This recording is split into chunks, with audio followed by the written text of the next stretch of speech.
subscribers, my মা channel. এখন অঙ্ক বোঝে না, একটা রুটি চাইলে দুইটা নিয়ে আসে। কোথাও যাওয়ার সময় 20 টাকা চাইলে 50 টাকা পকেটে ঢুকিয়ে দেয়। মা ইংরেজিও বোঝে না, আই হেট ইউ বলে উল্টা না বুঝে আমাকে ভালোবেসে বুকে টেনে নেয়। মা মিথ্যাবাদী, না খেয়ে বলে খেয়েছি, পেটে খিদে থাকা সত্ত্বেও নিজে না খেয়ে প্রিয় খাবারটা আমার জন্য রেখে দেয়।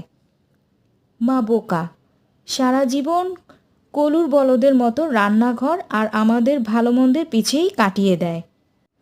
মা চোর, বন্ধুদের সাথে পিকনিকে যাব বললেই রাতেই বাবার পকেট থেকে টাকা চুরি করে আমাকে দেয়। মা নির্লজ্জ, মাকে যতই বলি আমার জিনিসে হাত দিও না, তবুও মা নির্লজ্জের মতো আমার এলোমেলো জিনিসগুলো গুছিয়ে দেয়। মা বেহাইয়া, আমি কথা না বললেও জোর করে এসে বেহাইয়ার মতো গায়ে পড়ে কথা বলে।